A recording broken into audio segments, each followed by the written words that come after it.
pamalit daw ito. Sa? Itong si Saldico kay Madriaga kasi si Madriaga nahuli na. Pwede. Pwede pantakip to. Oo. Partner no, Bisdak, no? Oo. Pwedeng pantakip to si Partner. Saldico. Pwede, Oh. Pero partner, nabasa nyo ba ang statement ni Pangulong Marcos?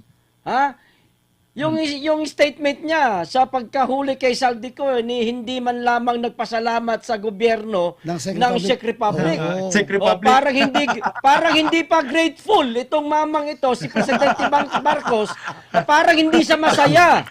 Parang hindi siya masaya na nahuli kuno si Saldico. Total, sinabi naman ho nila na nandyan na po si Saldico, nahuli na po nila. Siguro balik na tayo sa flood control. Correct. Kalimutan na po natin yung impeachment labang kay Vice President Inday Sara. Kasi ang hinahanap po natin dito, partner, is trilyon. So ngayon, kung makabalik na si Saldico, pero mukhang malabo, dapat itong Senate Blue Ribbon Committee, chairman na si Panfilo Lacson, ipatawag nyo po yung mga personalidad na ito.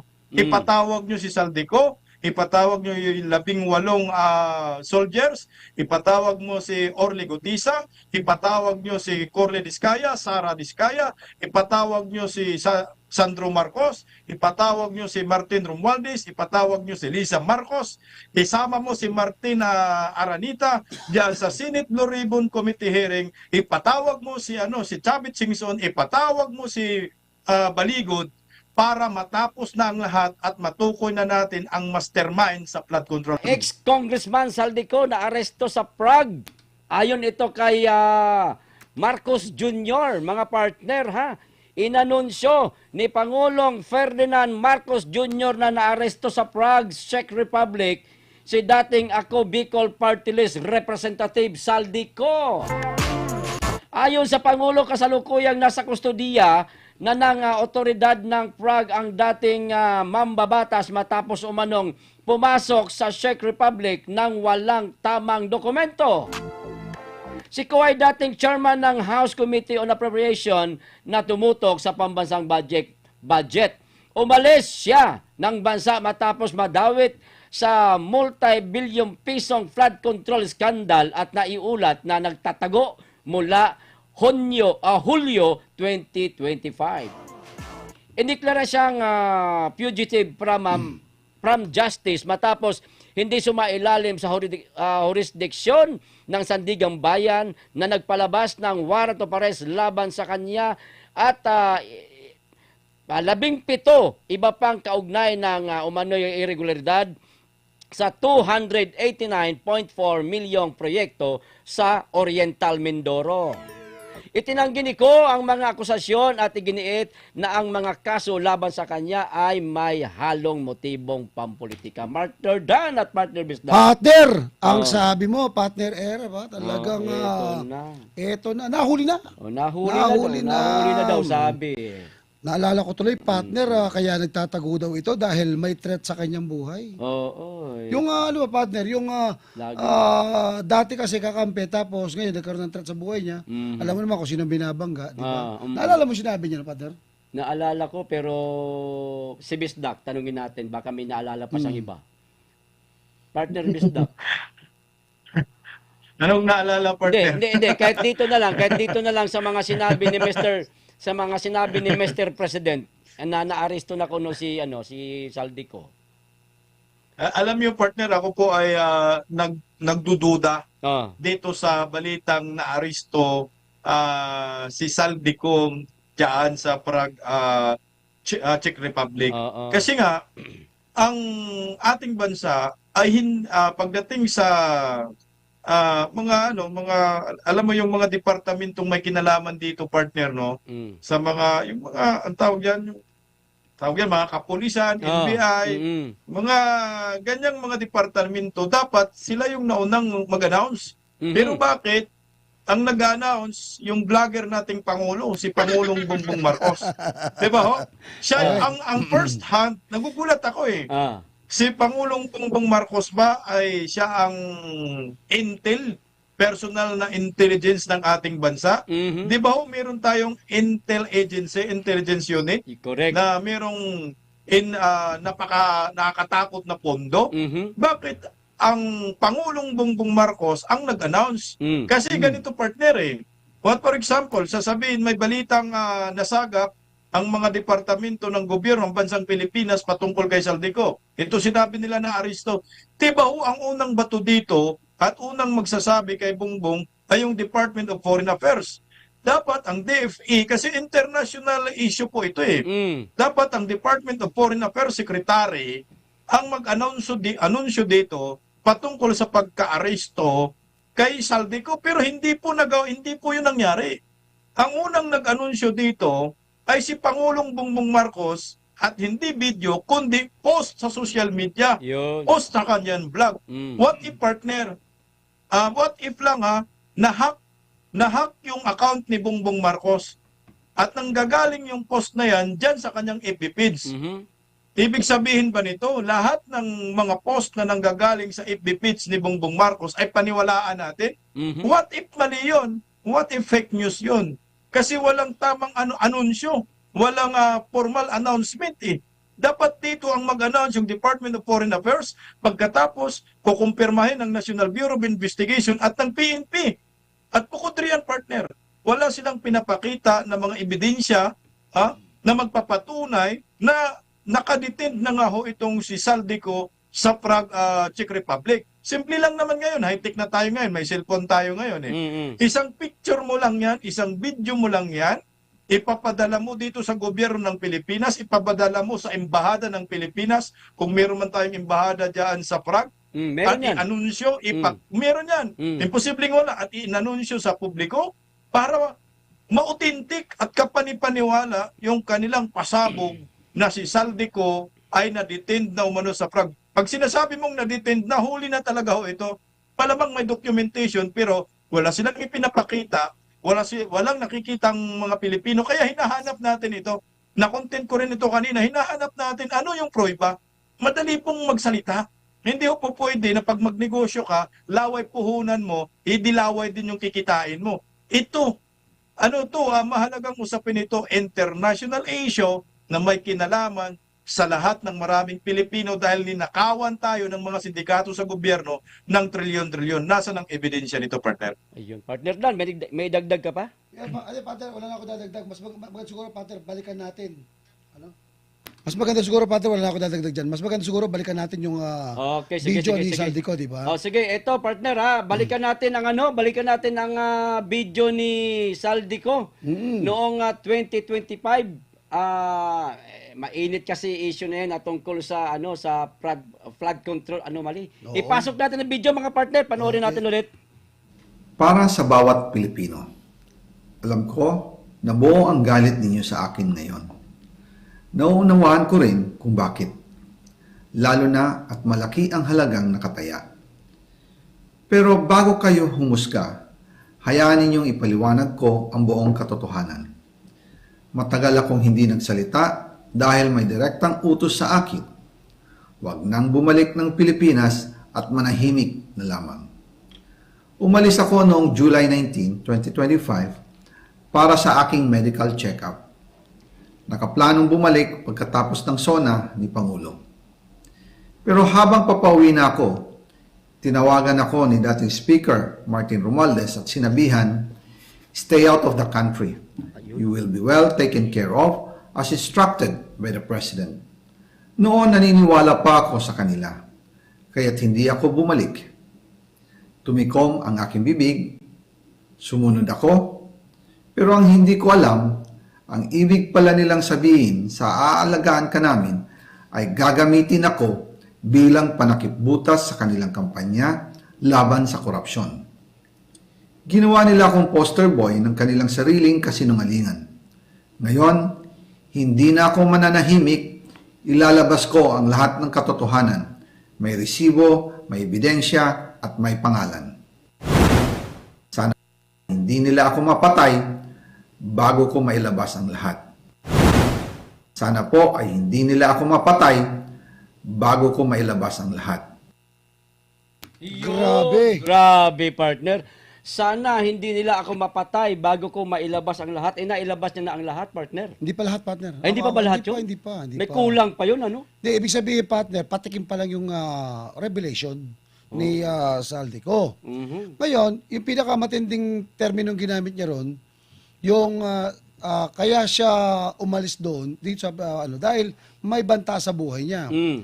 Ngayon, tama naman tayo lahat dito eh. Kita ko, naghihinala ako dito na nahuli na. Mm. Nahuli na. Etong tanong dito, etong nilabas kayang video ni Saldico na naunang ito, ire-recant ba ito pagdating sa Pilipinas kung totoong nahuli na? Tandaan natin, iba na kapag under custody ka na ng gobyerno. Ang hirap nito eh. Mm. Alam bakit? Bakit? Yung uhuli sa'yo, ang pinaparatangan mo. Oo. Ang tinuturo mo mastermind, si Bongbong Marcos, si Romualdez, tapos sila mismo ang manghuhuli sa'yo. So, pinapalagay mo na sa kaisipan mo na manganganib ang buhay mo.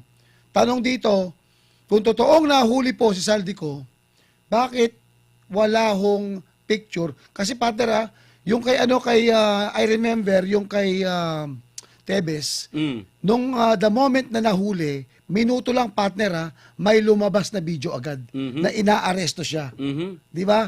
Pero ito, binalita na ito, pero until now, wala pa po tayong nakukuhang update kung kahit man lang na pinakita yung mukha ni, di ba? Interpol, di ba? Sabi mo, Interpol, pwede tayo makipag-coordinate doon. At meron ba tayong embassy doon? Di ba? May embahada ba tayo doon? Para kumpirmahin man lamang na totoo bang nahuli ito. Kahit picture man lang.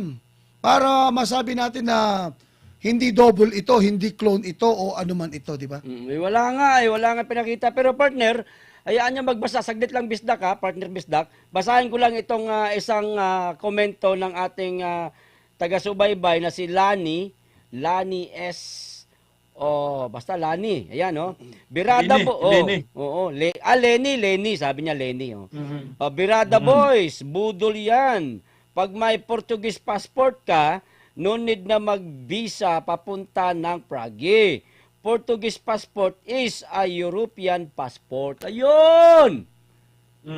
Kulang daw sa dokumento. No need na pala daw yung passport, partner Partner budol nga si Pangulong Bongbong Marcos, di ba? Ayun na nga sinasabi. Budol na naman ito. Kasi nga kulang sa dokumento ang sabi nga nila matagal na 10 years ago na meron ng Portuguese passport itong si Saldico. Tapos paano po nangyayari? Biglang nagbalita yung vlogger na Pangulo at ang sinabi, nahuli kasi kulang sa dokumento. Hindi European countries din naman yan Yung pasaporte pwede sa lahat sa Europe, partner. At dugtong lang ako sa sinabi mo, partner.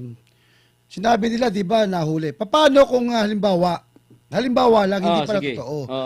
Ipagpalagay muna natin doon sa fake news. Kakasuhan kaya si Pangulong Bongbong Marcos kasi alam mo yung gobyernong ito napaka kahit wag na lang kaso i-quote na lang na fake news. Ito. Uulitin ko sa mga vlogger ngayon nakatutok yung mga nagko-content, for example yung kalusugan ng Pangulo, kinontent mo, fake news. Agad kakasuhan ka, di ba? Paano kaya kung isang Pangulo ay makapagsalta ng ganito ng pagbigay na naman ng maling impormasyon? Ano kaya sasabihin ng PCO? Ano sasabihin ng DOJ para sa isang Pangulo sa gobyernong ito? Hindi consider ba ito na ang Pangulo gumagawa ng maling impormasyon at fake news? At ano ang posibleng mangyari sa kanya? At impact nito sa taong bayan. Alam ko na ang palusot ni Auntie Claire dyan, partner. Ano, partner? Alam mo, sasabihin yan. Ano? Maglalabas yan. Halimbawa, kung hindi totoo ito. Halimbawa lang, at tinanggap ng Palasyong Malacanang na hindi totoo ito. Ang sasabihin lang yan, pasensya na po kayo. Na fake news po ang presidente, na budol siya. Yan lang po ang nakarating sa kanya na informasyon. Nahuli na kuno si Saldico. Partner, sabi dito ni Sandy Scolano, pamalit daw ito. Sa? Itong si Saldico kay Madriaga kasi si Madriaga nahuli na. Pwede pantakip to. Partner no, Bisdak, no? Oo. Pwedeng pantakip to si Saldico. Pwede, pero partner, kapansin-pansin yung statement ni Pangulong Bongbong Marcos, yung post niya, kapansin-pansin sa post din ng PCO na si Dave Gomez. Nagiging copy-paste lang. Ang sabi ni Bongbong Marcos, he is now detained in Prague after crossing into the Czech Republic without proper documentation. and is currently in the custody of Czech authorities. Sabi nga, Portuguese passport holder na tong si Saldico, gold visa nga siguro ito, gold passport na siguro ito. Malamang. Paano sasabihin na walang dokumento? Same din yung pinost statement ni Dib Gomez sa sinasabi ni Bongbong Marcos, copy-paste. Ang sabi ni Dib Gomez, we confirm that Saldico was detained in Prague for crossing into the Czech Republic without proper documentation. Puta, pwede bang magkapareho lang ng post ito? Sino bang admin ni Bongbong Marcos? Si Dib lang ba, Gomez? Kasi yung statement ni Bongbong Marcos, yun din yung statement ni Dib Gomez. Kasi pag PCO ka, dapat lalo mong pagpatibayin yung statement ni Pangulong Bongbong Marcos. Dapat ang sasabihin mo dito, totoo po yung sinasabi ni Pangulong Bongbong Marcos na naaresto na si Saldico. Ang nangyari, ang PCO at saka si Bongbong, pareho lang ng pinagsasabi, copy-paste lahat ng ginagawa nila. So mukhang bodol nga ho ito. Pater Bisdak. Sana nga hindi. Pater Bisdak, meron tayong bagong pasok Oo. Regarding ito sa fake news, whether it is a fake news or a fake news, alamin natin yung kampo ni Saldico. Sige nga. Okay, sige. Sige nga. Ikaw na magbasa. Sa isang panayam sa DCMM kay Ako Bicol Representative Alfred Garvin Jr. 4 hours ago to, mga partner. Ayon kay Ako Bicol Representative Alfred Garvin Jr., wala pang opisyal confirmation na naaresto si Saldico sa Prague. Ayan na. Czech Republic, kinumpirma umano ng abogado ni Saldico na si Attorney Ray Rondain. Rondain. Excuse me po. Nagpadala rin si Garbin ng tauhan sa Prague para berifikahin ang mga impormasyon, ngunit wala pa ring malinaw na detalye sa ngayon. Posibleng makakuha ng linaw sa Portuguese Embassy, lalo na't may aligasyon na may Portuguese citizen, Siko. Sa ngayon, nanatiling palaisipan ang tunay na kalagayan at kinaroonan ni Saldico. Partner, ayan na nga ba kunin natin yung buod yung mismong kampo ho dito sa Pilipinas, ni Saldico, walang confirmation na nahuli. Posible namang hindi alam ng kampo ni Saldico. Imposible yan. Diba? Siyempre, ang unang tatawagan ni Saldico, kung nahuli man siya sa Prague abogado na yan, niya. sa Prague, tatawag yan sa mga abogado, tatawag yan sa mga kamag-anakan niya, no? Na nahuli ako dito sa Prague. Ano magagawa niyong tulong sa akin? Hindi nga kinumpirma, partner. Binasa ni partner Dan, partner Bisdak. Ano na? Correct. Ano na ngayon? So, nagmistulang nagpapakalat sila ng maling impormasyon. Ang punto natin dito mga kapartner, kahit 50-50 tayong naniniwala dito sa ibinabalita po ng gobyernong Marcos na nahuli na kasi kagabi ho ito biglang nag-anunsyo Nasaan nga yung mga dokumento? Nasaan po yung video? Nasaan po yung picture na naaresto? Kasi sabi ko nga ngayon, digital age na tayo ngayon, high-tech na tayo ngayon Hindi na tayo panahon ng telegram na matagal makarating yung yung mensahe, dokumento na gusto nating hahanapin. May video mo lang, i-post mo lang, ipakita mo lang ang picture, kahit picture man siguro, na naaresto partner, wala nga silang may pakita. So ano naman yung kalukuhan na ito? Ito ba ay diversionary tactics na naman, panggulo na naman dahil hindi umubra si Madriaga, lipat tayo kay Saldico. Pero ang punto natin riyan, partner, mukhang matatapos ang gobyerno ni Bongbong Marcos sa pambubudol sa maraming Pilipino. Partner Blan, teka lang bago ka magsalita. Basahin ko lang itong komento ni Leonor Nielsen. Ang sabi niya, ang Czech Republic nga po nakahuli dahil kulang sa dokumento niya. But it doesn't mean mapapauwi siya sa Pinas. Ayan ang sabi ng isa sa mga netizen natin, partner Lilinawin natin, kasi nabigay na ako ng kumbaga jurisprudence kanina, mga partner Sabi ko nga, eto matagal din hinanap ito si Tebes. Sa Portuguese, di ba? Sa Istimor. Oo, sa Istimor. Tapos nung binalita dito sa Pilipinas, minuto lang partner, may binigay na mga picture, video pa. Okay. Then ito, napakasimple lang naman na i-verify ito Diyan ba sa Czech Republic meron tayong embassy diyan?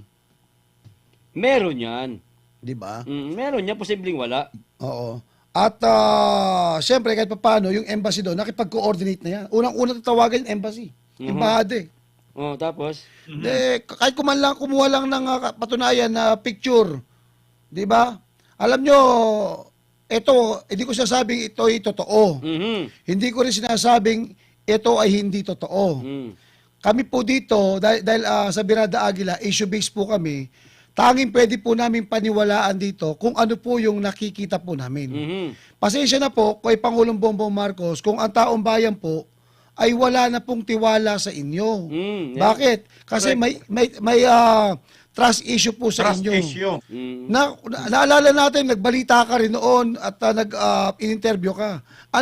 Kahit na paulit-ulit ito, talagang fake news ito eh. Ano sinabi mo? Lahat ng pumasok sa KOJC, walang mga barel. Hindi kami gumamit ng dahas. Hindi kami gumamit ng tear gas. Walang nasaktan. Walang dapat gawin ng human rights dito. Pero kabaligtaran doon sa totoong nangyari. Dahil sa fake news. Ngayon, uulitin natin ito. Ngayon, kung makita natin talaga na may saldi ko talaga na nahuli, hindi nagsasabi totoo si Pangulong Bongbong Marcos. Ayun. Pero, kapag walang nakita na saldi kong nahuli, anong parusa sa taong na may make news? Balikan natin lahat yung mga yan sa kanila. Presidente na may make news ka, ano ang dapat parusa sa isang presidente na nagbibigay ng maling impormasyon sa milyong Pilipino na nakikinig sa'yo? Partner, meron mismong taga-Frag Czech Republic partner na nasa comment section partner. Ayan na, ang sabi. Tingnan mo ha. Ano sabi? Ang sabi ni Delinda Tejero 8944. Nandito ako sa Europe. Ang Prague is part of EU. Basta may value passport o residence ID, makapasok sa Schengen country. So ibig sabihin, partner, binubula-bula na naman tayo dito para tayong pagkain dito na bula-bula nilalagay sa syupa, partner. Partner, join lang ako sa iyo konti ha. Bakit nga sa mga taga-Frag ngayon, dyan sa Czech Republic, syempre malaking usapin niya, nahuli. Nasa balita ba nila? Oo. Nasa media ba ng National TV? National TV doon na one of the former congressman in the Philippines, former appropriation budget, who was now arrested in Prague, in Czech Republic. Meron bang ganun kaya doon? Kasi sa atin dito, kapag may na-arrest ng ganyan, malaking tao, di ba, namimidya. Diyan kaya sa kanila, dyan, may napanood kaya sila dyan sa kanila. Oo. Ayan, magko-comment. Correct ka dyan, partner, no? Dapat yung mga nasa Europa mismo, matik ito, partner, sa European country, ilalabas ang balitang ito kasi international issue to, partner. Yes, exactly. Sabi ni Mil 13, ang EU member hindi na nagre-require ng other documents. Passport lang pwede na, de-recognize Schengen visa, kaya malaya sila maglabas-pasok sa mga bansang kasapi. So ano ito na naman tayo. Mismong mga nasa comment section na nagpapatunay na hindi na kailangan ng kakulang dokumento or additional documents. Basta may pasaporte ka, Portuguese passport ka, malaya ka na sa European country, partner. Ay, partner, mananawagan ako ngayon dyan sa Czech Republic at sa mga Pilipinong nandiyan dyan. Baka napanood nyo po, ikomento nyo po ito, baka napanood nyo na dyan sa inyo dyan, sa local news dyan. Baka hindi lang napanood dito. O kaya kayo, baka pwede kayo magtanong-tanong dyan para tulungan nyo po kami, para hindi tayo mabiktima ng fake news. Again, uulitin ko, sa ganitong malaking isyong ito, dapat ito mga partner, meron itong nailalabas na sa media doon. International, no? Ang maglalabas niyan, ano? Oo, tandaan natin, partner, ang nagsimula ng impormasyon ito ay galing kay Pangulong Bongbong Marcos.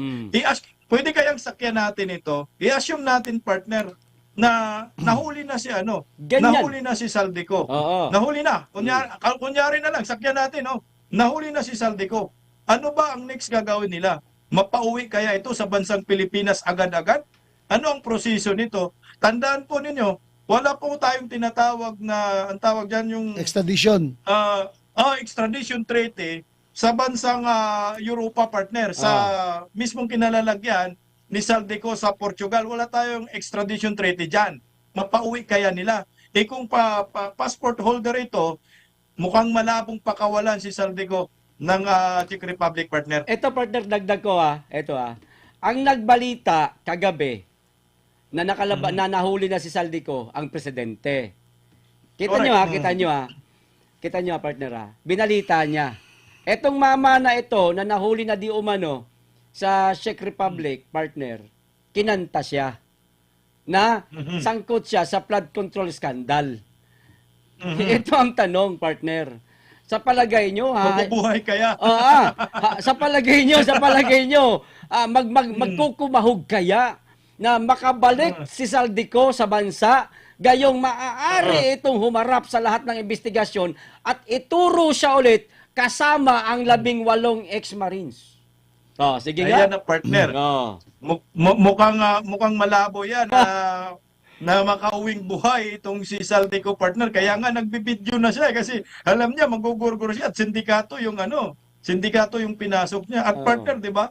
Nagsalita na rin si Senate Blue Ribbon Committee Chairman Panfilo Lacson. At agad-agad daw nila ipapatawag si Saldico diyan sa Senate Blue Ribbon Committee. Ang tanong, aabot pa ba kaya ito sa Senate Blue Ribbon Committee kung sakaling papauwi ng Pilipinas? Yun ang tanong, partner. Partner, ina-analyze ko ngayon yung mismong statement ng Pangulo. Sabi niya rito, siya ngayon daw ay nakadetain na itong sa FREC, itong si Saldico. Okay, tapos agad-agad hindi niya ibinalita. May kulang na medyo na pasensya na Mr. President, medyo na nabibitin po ako, hindi ganong kadetalyado. Pag sinabi mong humuli, although yung kung ano yung violation sinabi mo, hindi mo ibinigay detalye kanino mo nakuha yung impormasyon. Yun, ayon kay ganito. Dapat according to the Czech Republic government. Yan. According to the Interpol. According to KPL. Di ba? According to ganito. A former congressman, ako Bicol Fartis, was arrested in the Czech Republic in Prague. So, by the government, etc. He was now detained in ganito, ganyan. Hindi detalyado. Pero tanong natin dito, sino ang nagbigay ng impormasyon? Sana, para di ba, para hindi bitin yung para tayo nasa seri kabanata na Netflix. Ginagawa tayo Netflix Master President, sadlay na sagutin lang kita, partner Dan Ang tanong mo kasi kung kayo ninyo nakuha yung kaya niya nakuha yung impormasyon na yun Kanino? Ito akin lang to Oo. Baka naman Kay Anticler. Hindi. Baka naman kakatapos lang kaya nag-trip na. Hallucination ba? Alam, partner, dudugtong ako sa partner KPL. Hindi ko sinabi si Pangulong Bongbong Marcos ito Kasi nga, meron talagang mga adik, yung kakabatak lang. Hindi ko sinabi si Pangulong Bongbong Marcos wala tayong sinasabi disclaimer Meron kasing talaga na mga nakabatak lang, yung mga nagdudruga. Pagkatapos nila magdudruga, ay nagtitrip sila. At kung ano-ano na lang yung pinagsasabi nila, lalo na ngayon social media, biglang nagpo-post na yon mga impormasyon hindi totoo. Hindi ko sinabi si Pangulong Bongbong Marcos. Kaya ganun pa man, kailangan po natin ng kumpletong detalye. Tama ang sinabi ni ni partner Dan, saan yung source, sino yung source ni Pangulong Bongbong Marcos na sinabi niya na naaresto na itong si Saldico. Tingnan mo pala itong yung nasa comment section, partner, na si Dailinda pala, ang ganda niya, sige. Isipin mo, partner, ang komento niya, 40 years na daw siya sa Europa. Basta EU national ka, nunid na daw ng visa, passport, at residence ID lang. Doon So sila wala nang nadali. hinahanap na mga dokumento, partner. So dito pa lang, nadidebunk na ng mga nasa Europa na mga OFW, mga Pilipino, yung statement ni Pangulong Bongbong Marcos na naaresto si Saldico dahil walang dokumento. So sino paniniwalaan natin? Yung Pangulong Bongbong Marcos na nag-announce kagabi o itong mga 40 years na sa Europe na sinasabi na hindi na kailangan ng anumang dokumento, basta ikaw ay passport holder ka na, matic ID lang ipapakita mo, wala nang ibang dokumento, partner. Partner Dan, baka naman may tampuhan lang si President at saka si Ping Lacson, pinakakaban niya lang si Ping Lacson ba? Baka mamaya umuwi si, halimbawa, Saldico. Oo, pinakakaban niya lang. Pauwi na si Saldico, yari ka, mabubuksan na yung, yung Blue Ribbon Committee mo. Father, I wonder, I wonder kasi, ito yung statement, supposed to be may counterpart tayo ng ng mga like PNP, like NBI on the other country like Interpol to verify this issue. Pero ang sabi ng PNP partner, sabi ng PNP PNP statement on the reported arrest of Saldico. The Philippine National Police PNP takes note of the statement of the President regarding the reported arrest of former lawmaker Saldico, who is said to be currently detained in Prague under the custody of secret authorities. The PNP is coordinating with the concerned government agencies and international law enforcement counterpart to verify the detail of this development through official channels. In the line with the President's statement, the PNP stand by to provide the necessary assistance and support ensuring that all legal processes are properly observed, including coordination for the possible return to the Philippines. Further updates will be provided as soon as information officially informed. Police General Jose Melesio C. Nartates Jr., Chief Philippine National Police. Partner, partner. Parehas lang yan doon sa sinabi ni, ni Bongbong Marcos Kumuha lang sila. Oo. Kumuha lang siya. Wala namang- Ang PNP kumuha lang ng statement doon sa sinabi ni Bongbong Walang Marcos. pinagkaiba nga. Kinopya lang nila Wala naman silang sariling statement kasi mismo ang PNP walang alam sa mga nangyayaring sa mga nangyaring ito. Ni hindi nga sila nakakuha ng ni hindi nga sila nakakuha ng impormasyon, letrato man lang na nasa kustodiya na siya ng Czech authorities. Pero partner, nabasa nyo ba ang statement ni Pangulong Marcos? Ha? Yung statement niya sa pagkahuli kay Saldico ni hindi man lamang nagpasalamat sa gobyerno ng Czech Republic. Czech Republic. Parang hindi pa grateful itong mamang ito si Presidente Marcos. Parang hindi siya masaya. Parang hindi siya masaya na nahuli kuno si Saldico bira. Ako na sasabi. I would like to thank the government of Czech Republic. Ikaw naman, pasalamat. Hindi ka totoo yan In behalf nga Hindi naman ako totoong presidente. Partner, tama ka dyan, partner. Mantakin mo yung law enforcement agency ng gobyerno ng Pilipinas. Wala ho silang impormasyon na naaresto as in wala silang lead. Pag tiningnan mo itong law enforcement agency natin, merong counterpart din po ito. Ang PNP may counterpart sa ibang bansa. Dapat meron silang coordination nito at mismo yung PNP ang unang makasasagap nito ng intel. At yung PNP mismo ay mag-announce nito patungkol sa ginawa ni Bongbong Marcos ay may sarili silang knowledge dito. Ang lumalabas, wala silang sariling knowledge, wala silang sariling impormasyon, kundi second-hand information ang hawak nila. Saan ang galing? Kay Pangulong Bongbong Marcos na tabla rin, walang source din yung Pangulo natin kung saan niya kinuha yung impormasyon dito. Kung baga nag-trip, mag-post nga ako na nahuli na si Saldico para may pag-uusapan ng Pilipinas. Di pinatulan din ng mainstream media, agad in-announce na nahuli na doon si Saldico na walang source, walang dokumento, walang picture, walang video, as in blinded tayong lahat, wala tayong alam dito kung totoo ba yan or hindi, partner. Father, ito, gusto ko lang i-analyze. Tama yung pagkakasabi. Bakit hindi thankful si Pangulong Bongbong Marcos?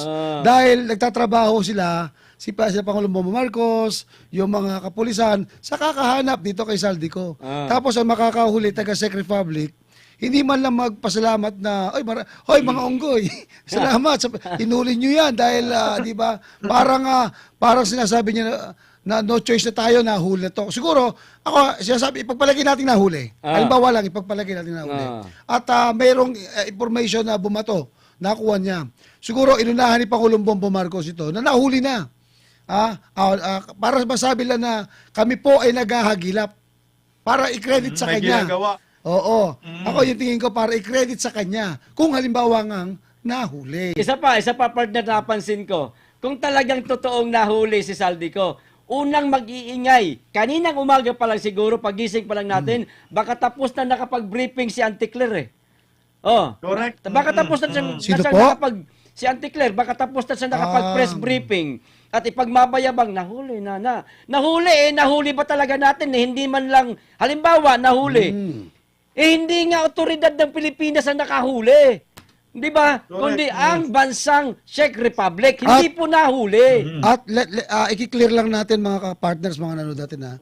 Saldico, if ever, is it true? Ipagpalagay natin totoo. Halimbawa natin, sabi ng Pangulo kaya kapag na-fake news kami, sisihin nyo si Pangulong Bongbong Marcos. Correct, oo. Ipagpalagay natin totoo. Hindi nahuli Saldico dahil po sa kasala na hinahagilap siya ng batas ng Pilipinas. Hinuli siya dahil allegedly o di umano sa mga dokumento, kulang siyang dokumento. Hindi dahil hinuli siya dahil sa may problema siya sa Pilipinas. Oo, kumbaga may pinuutos ang Pilipinas sa Czech, ganun. Oo. Uulitin po natin yan. Partner, partner, taga-Europa tong mga to partner. Basahin natin, maganda tong mga komento nila partner. Sige, oo. Si Sara Ambali, nasa Europe po ito. Oo. Dito sa Europe, hindi sila manghuli kung hindi ka gumagawa ng violation sa bansang Europe. Ayun. So wala namang kasalanan si Saldico sa Europa. So bakit huli ng bansang Europe? Ito rin partner, kahapon 55951 ang sabi, in Europe, especially in countries like Czech Republic, police typically do not immediately name foreign detainees with for court proceedings in formal extradition request. So bakit si Pangulong Bongbong Marcos kakahuli lang? Nag-announce na siya ng pangalan. Alam mo, partner. Wala pang court proceedings. Wala pang formal extradition request, partner. Wala na extradition treaty. Alam mo to. Alam nyo, ito, para ipakita siguro ni Pangulong Bongbong Marcos na kita nyo, itinutugis namin to. Kung yung nate-trending ngayon, na hawak ko ang beat, ako naman meron ako. Ano? Hawak ko ang script. Ayun. Hindi kasi hindi kasi diba? partner, hawak ko, palpak. gumagano ko, hawak ko ang script. Palpak kasi yung palpak kasi si Madriaga. Yung cheque daw, sabi ng ating mga kababayan tawag nito, mali ang format. Peke, yung format ng cheque, mali. Tsaka bakit daw naka-highlights yung amount na dapat hindi man naka-highlights. Tapos yung may-ari nung Nomo, nagsalita na. Tapos ang may-ari nung painting, nagsalita na. Lahat yon mga nabanggit ni Madriaga sa mini trial mo, mga partner. Pumalpak. So ang ginawa nila ngayon, gumawa-gawa na naman ng kwento para matakpan yung kapalpakan ni Madriaga, which is etong naisipan siguro ni Presidente si Saldico, pinagtripan tayo.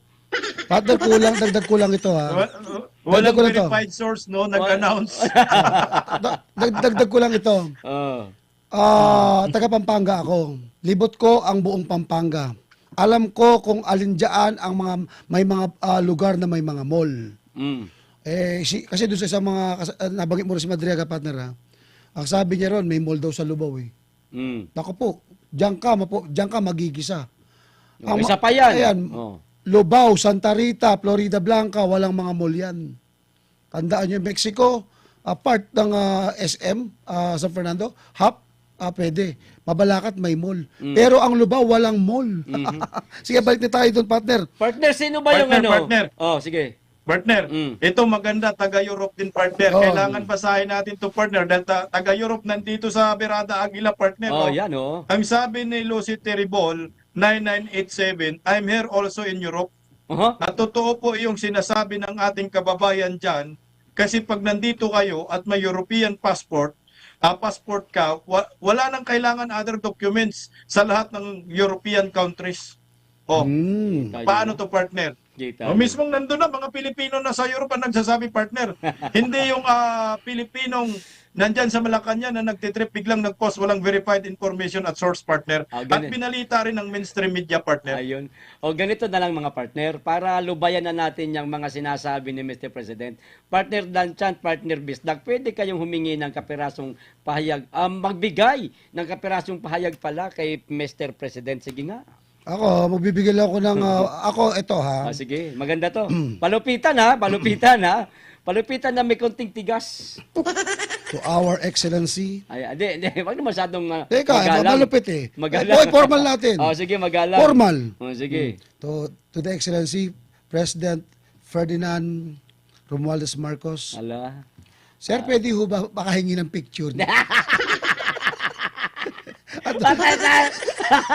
Inipit mo naman kagad. Akala ko tatagalan mo pa. Teka, hindi pa tapos. Inipit Sir, mo pwede eh. makahingi Oh, ng picture? Oh, sige, oh. Sir, pwede makahingi na kung sinong source nyo.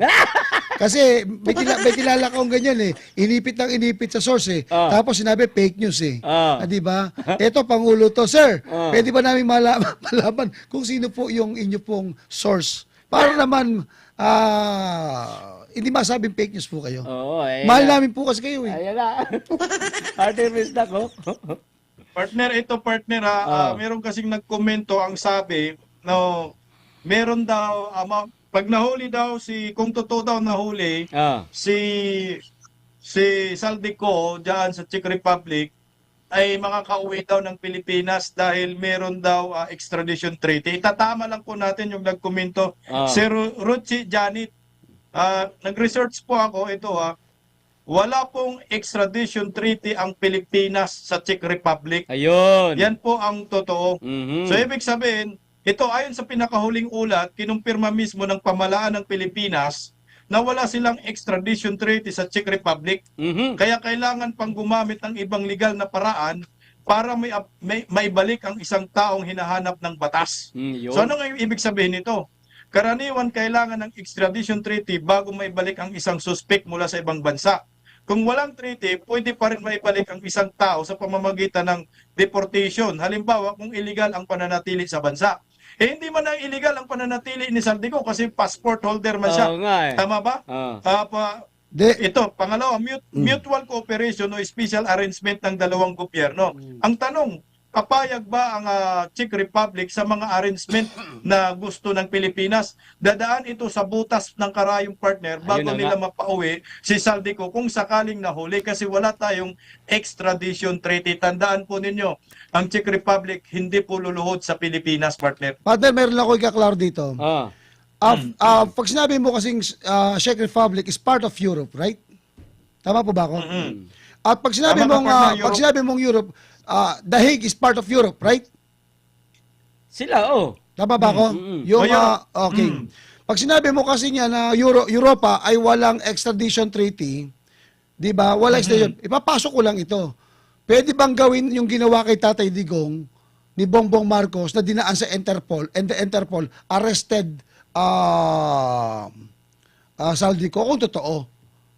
Di ba? Kasi Tatay Digong, ganun ginawa lang. Although kidnap po yung kay Tatay Digong, illegal. Ngayon, masusubukan ba natin ngayon yung mga Interpol? Magagamit ba natin yung sinasabi na hindi, ginamit lang natin ng Interpol eh. Kasi baka pag hindi natin sinunod yung Interpol, hindi na tayo pakinggan sa susunod pag tayo ang nag-request. This time, baka pwede tayo mag-request kung totoo talaga nahuli. Interpol na ang gumalaw. Ngayon, kung Interpol arrested yung International Police, paano kaya arrestment? May uuwi si Saldico dito. Ayun. Di ba? Possible. Oo, pwede rin makipag-coordinate ang bansang Pilipinas sa Czech Republic sa Interpol, makikiusap. Kasi ang Czech Republic, miyembro rin po yan ng Interpol noong 1993. Ang problema nga ho natin, dadaan tayo sa butas ng karayom nito. Kasi wala tayong extradition treaty. Paano nila mapauwi yung isang tao na hindi naman illegal na naninirahan sa bansang Europa at wala namang kasalanan sa bansang Europa? Alam nyo po ba, ang bansang Europe, pag ikaw ay citizen ka na po sa bansa nila, hindi ka basta-basta ibibigay sa kahit anong bansa. Kahit may kasalanan ka, may kaso ka doon sa bansang kung saan pinanggalingan mo. Pero kung residence ka na po, citizen ka na po sa Europa, hindi ka basta-basta ibibigay nila, partner. At dahil sa komento mo na yan, partner, umabot na tayo ng 1,000! palakpakan naman tayo dyan. Maraming salamat po.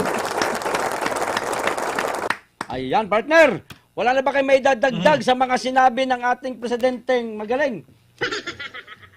Ang sa akin lang, partner, last na lang, partner. Sige, Total, sige. sinabi naman ho nila na nandyan na po si Saldico, nahuli na po nila. Siguro balik na tayo sa flood control. Correct. Kalimutan na po natin yung impeachment labang kay Vice President Inday Sara. Oo. Kasi ang hinahanap po natin dito, partner, is trilyon-trilyon. Oo. So ngayon, kung makabalik na si Saldico, pero mukhang malabo, Oh. dapat itong Senate Blue Ribbon Committee, chairman na si Panpilo Lacson, ipatawag nyo po yung mga personalidad na ito. Ipatawag nyo si Saldico, ipatawag nyo yung 18 soldiers, ipatawag mo si Orly Gutisa, ipatawag nyo si Corle Diskaya, Sara Diskaya, ipatawag nyo si Sandro Marcos, ipatawag nyo si Martin Romualdez, ipatawag nyo si Lisa Marcos, isama mo si Martin Aranita diyan sa Senate Blue Ribbon Committee hearing, ipatawag mo si si Chavit Singson, ipatawag mo si Baligod, para matapos na ang lahat at matukoy na natin ang mastermind sa flood control, partner. Ayun, sige partner, tumungo tayo sa isa pang pag-uusapan natin partner. Sige. Oo, ito nga tungkol pa rin sa kalusugan ng ating mahal na presidente. Mahal talaga. Oo, mahal na presidente. Muling pinabulaanan ni Pangulong Ferdinand Marcos Jr. ang mga kumakalat na balitang siya ay may malubhang sakit matapos siyang magbuhat ng mga sako ng bigas sa isang aid distribution event sa Manila. Ayan mga partner ha. Sa naturang aktibidad, personal niyang iniabot ang tig 10 kilong bigas sa mga benepisyaryo at ipinakita na ang kanyang lakas sa pamamagitan ng pagbubuhat nito sa harap ng publiko. Ayon sa Pangulo, layunin ng programa na maibsan ang epekto ng pagtaas ng presyo ng langis sa presyo ng pagkain. Bahagi ito ng biyayang bigas para sa Maynila na magbibigay ng tulong sa libu-libong benepisyaryo. Nauna na rin iginiit ni Marcos na siya ay nasa mabuting kalusugan. Ang tanong, mga partner, sa tingin mo, sapat ba ang ganitong pagpapakita ng pisikal na kalusugan upang mapawi ang agam-agam ng publiko o mas mahalaga ang transparent sa tunay na kalagayan ng Pangulo? Partner, mga partner. Wala partner, physically good, mentally good. Pero kailangan natin yung ebidensya eh. Medical legal eh. Ngayon? Yun. Isa kailangan yan. Medical bulletin. Pero bago yan partner, bago ko sagutin yung... Partner. bago ko sagutin to partner. 10 kilo daw, nakalagay dito. 10 kilong kilo. 10 kilo Oh. o 5 kilo? Baka nga 3 kilo lang yun eh. Okay, partner Dan. Okay.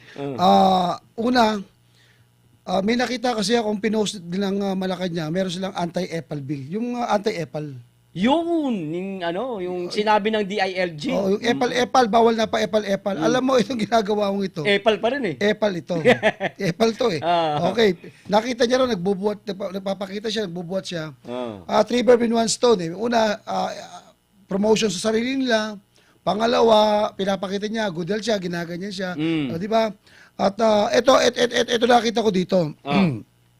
Yung pagpapa-epal niya sa partner, nung tinanong doon, nung nalaman natin doon sa karamihan yata doon, partner, ng mga benepisyaryo, mga empleyado ng LGU. Kawawa naman yung mga kababayan natin doon na hindi membro, hindi... Kasi nung ini-interview yung mga ini-interview doon, karamihan doon na nakikita ko, lalo yung interview doon, para lang nakita ko na interview, nag-plus kasi sila, mga miyembro ng LGU ng Maynila. At nakita ko, partner, hindi ko alam kung kay Yorme, in fairness naman kay Yorme, alam mo, si Yorme tumutulong. Oo, siguro, ako ito, si Yorme siguro, kasama niya rin doon. Kasama talaga. Kapag kumontra siya, para sa akin, nakikita ko lang doon. Na baka hindi bigyan ng biyaya ang kawawa ang mga constituent. Kawawa naman. Ang ganun.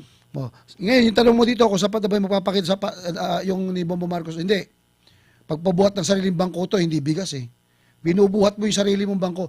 Hayaan mo ang taong bayan na magsabi na ikaw ay malakas. Hindi mo kinakailangan magpa-epal. Sa pamamagitan ng... pagbubuhat ng bigas. Agoy! Wala siya pinagkaiba sa pagbubuhat ng bangko. Ayun! Dapat ang binuhat mo dyan bangko, hindi bigas. Diba? Hindi mo... Hawak niya naman bigas, partner. Ganun siya. Hawak ko ang hawak ko ang bigas. Hawak ko ang hawak ko ang bigas. Grabe ka. Partner Bisdak. Alam mo, yung sobrang kayabangan ni Pangulong Bongbong Marcos kung totoo man ito na nagkasakit at sabi nga ni Senador Amy, 2 beses na daw itinakbo sa ospital baka may tahi ito sa pagmamayabang ba, pupuka yung tahi bubuhat partner At saka napabalitaan, mayroong bag daw baka mabutas yung bag ha. Ayun nga, mga moy etsas dyan sa event nyo. Nangamoy. Kasi tabi sa managmerienda. Oo, pilitin mo magbuhat ka ng mabigat. Mabigat na yan, 10 kilo sa isang taong may sakit at may butas Baka ang sikmura. Halimbawa, hindi si Pangulong Marcos to, partner Bisdak, halimbawa, ibang tao na operahan dito, may butas na sa gilid, doon na lumalabas yung kanyang dumi. Magbubuhat ka ng 10 kilong bigas, partner. Magbubuhat ka ng 10 kilong bigas. Sa bigat niyan, baka lumusot yung dumi Bumuka. doon o bumuka. Correct. O doon mga moy yung di ba? Di ba sa ating partner, sa mga kalalakihan, bagong tuli ka, sinasabihan ka ng tatay mo, huwag ka magbuhat ng mabibigat kasi baka yung tahi mo, pipiglas yung tahi, di ba? Nako, oo, totoo yan. Ganyan bawal ka magbubuhat ng mabibigat kasi may tahi ka nga. Baka bumuka. Sige, magbuhat ka pa kinabukasan. Yabang na. Father, sabi ko sa inyo, dapat hindi bigas ang minubuhat Ano? Bangko. Hawak mo ang bench, ganun. Oo. Hawak mo ang bench. Di ba, mga partner? Eto pa, isa partner, bago tayo magtapos, bigyan nyo lang ng maikling komento itong tungkol sa mga tawag nito, hamon ni Attorney Vic Rodriguez sa mga partner. Summarize na lang natin yan, partner. Oo, summarize na lang natin to, ha? Partner, ito yung hamon natin dito. Hamon natin dito yun. Matagal na. Yung hinamon natin si Pangulong Bongbong Marcos. Yun, diba? Sige, ibigay mo. Eto, kapraso lang ang babasahin ko, Kamara. Hinamon na ipasubpina si PBBM kaugnay sa umano'y term sharing ni Vice President Sara Duterte. Hinabon ni dating Executive Secretary Attorney Vic Rodriguez ang House Committee on Justice na maglabas ng subpina laban kay Pangulong Ferdinand Marcos Jr. at kapatid nitong si Senadora Amy Marcos. Partner Dan. Ito, Father, sabihin ko sa inyo, nung nakaraan, tinapik na natin dito yan. At sinabi natin na ipatawag nyo, pasampinahan nyo si Pangulong Marcos. Kasi dinamay ho Kung talagang pinaniniwalaan yung may kredibilidad, etong si Ramil Madriaga, at lahat ng sinasabi niya ay totoo, dapat patawag nyo etong si Pangulong Bongbong Marcos. Ayan. Di ba? Nauna na nga pinasunulingan na palasyo ni Bongbong Marcos yan. So dapat, para maging patas tayo dyan, patawag nyo rin ho yung mga nababanggit niya.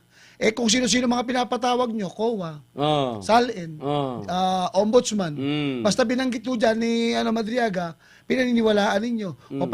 This time, para hindi umasira yung inyong kredibilidad, kayong mga nasa Committee on Justice, patawag nyo po ang Pangulo at tanungin nyo ho dyan kung kaya nyo. Ngayon, partner Bisdak.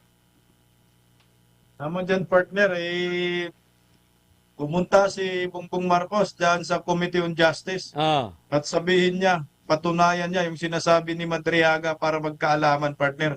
Pero itinanggi na rin niya ng palasyo, partner, kagahapon yata, na hindi daw totoo yung term sharing. Sinabi mismo ni Claire Castro yan, na hindi totoo yung term sharing at sinabi rin po ni Senator Aime hindi totoo yung term sharing. So ibig sabihin, si Madriaga natuta nila, sinunog rin nila na sinungaling din itong si Madriaga. Correct. Sa makatuwid, nilaglag na nila. Kasi hindi na sinang-ayunan di ba? Hindi na sinang-ayunan. At saka hindi na daw ipapatawag sa kamara. Sabi ni Congressman Chua, tama na daw yung nakapanira. Hindi siya mapatawag. Yun na yun. Yun na yun daw. Lalong bumabagsak sila Ate tayo dyan. Kaya pala biglang naglabas ng panibagong balita si Presidente na nahuli na si Hindi. Saldico. Kaya panlihis yun, panlihis. Sa 22 daw Nag-trip. si Trillanes daw ang pauupuin. sa DILG daw. Wala pa tayo, hindi pa tayo sigurado Hindi dyan. ko yun. Hindi, siyang pauupuin sa susunod na witness. Sa mini trial. Ayun. Di Sinupina na rin. Isupina si Trillanes sa Kaso ang problema, ano pang sasabi ni Trillanes? Eh, di puro kasinungalingan na naman. Di yung Kung ano. sinungaling si Madriaga, mas sinungaling si Trillanes. Kasi Trillanes yung direktor eh. So kung ano yung sinabi ni Madriaga, maaring yun din ang sasabihin ni Trillanes. Partner, Para syempre. sabi nag-corroborate. Oo. Sasabi nag-corroborate. Oo, Parang ganun. corroborate yung kasinungalingan naman nila eh. Ang sagwa ng corroborate nila, kasinungalingan parehas. Gumamit pa ng gumamit pa ng picture, no? Oo nga. May-ari ng Gaisano, partner. Ang laki pala ng Gaisano dito sa Cagayan de Oro City, Ay, malaki partner, alam ko Ay, yan. kalalaki niya. Oh, kaharap ng Ayala Mall. Scholar daw ni Madriaga yan, sabi ni Madriaga, di ba? Ha! May-ari ng Gaisano, scholar niya. Oh, Aba, scholar kayaman daw ito, yan, mama kasi- na ito. Kasi siya ang gumawa ng painting daw eh. Scholar daw niya eh. Anak Oo. ng kamuti. Ayun. Partner Besdak. Diretso mo na. Partner Besdak, diretso mo na at magpaalam ka na sa ating mga taga-subaybay. Inabutan na tayo ng oras. Sarap sana mag-uusap-usap eh. Oo. Oo, marami pang issue sana. Anyway, maraming salamat po sa lahat ng mga nakasubaybay palagi sa Birada Aguila. Maraming salamat sa patuloy na pagsuporta. Malapit na po tayo sa 30,000 subscribers. Thank you so much po sa SME9. Mabuhay na tayo. Happy weekend po sa lahat.